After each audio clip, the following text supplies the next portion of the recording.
Unit 10, Lecture 5B. So I was just saying the American belief in these three goals, this foreign aid, which is both military equipment and economic assistance to our friendly nations or to nations friendly towards us, the humanitarian aid to people who are suffering through natural disaster, civil war, and human rights, support of human rights are the three main goals and foreign policy directions the U.S. takes after the end of the Cold War, post-Cold War world.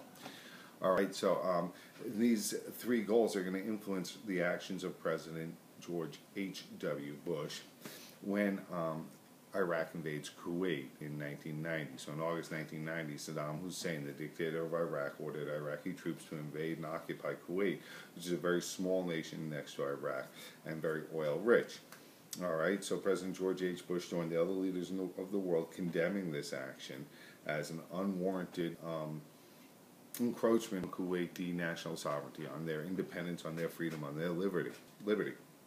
So they feared that Hussein might, after Kuwait, go into Saudi Arabia and its vast oil reserves and really upset the balance in the world and oil prices. All right, so the UN Security Council unanimously, all of it, declared denounced the Iraqi invasion and imposed sanctions or penalties on Iraq. So President Bush worked hard to assemble a coalition of the nations of the world. Great Britain, France, all the nations all supported this American-led coalition in opposition to the Iraqi invasion. And in mid-January 91, the U.S. And its allies launched Operation Desert Storm. It starts off with a massive air raid. A massive air assault on Iraqi forces in Kuwait.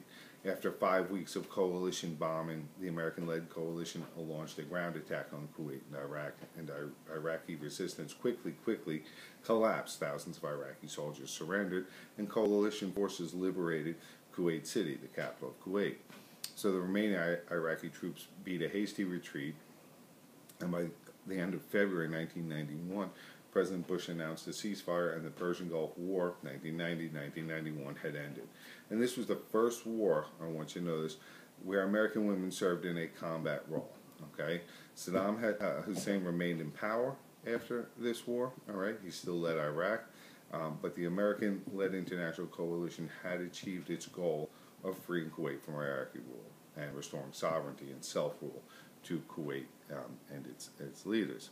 So both President George H.W. Bush and his successor Bill Clinton supported the removal of tariff barriers to trade with other nations, shifting now. All right. So we took care of the Iraqi war, first Persian Gulf War. Now we have trade. They believed, Bush and Clinton, in the elimination of tariffs, and that this elimination of tariffs would increase trade. All right, which would result in economic expansion and the creation of thousands of new jobs for the American worker. Efforts for tariff reduction reached a climax in 1993 when President Clinton won congressional support and approval of the North American Free Trade Agreement, NAFTA, North American Free Trade Agreement. This formal agreement between the United States, Canada, and Mexico provided for the reduction of all trade tariffs and most business restrictions over the next 15 years. In effect, NAFTA created a single market or a regional trading bloc larger than the European community. Opponents of NAFTA, and this is important, we don't know whether there's people that say it's been a success and there's people that argue it's been a complete failure. The opponents of NAFTA argued that the removal of the trade tariffs on Mexican imports would cause many American manufacturers to move their factories and their operations south of the border because Mexican workers receive much lower wages than U.S. workers. And this would result in the elimination of thousands of American jobs.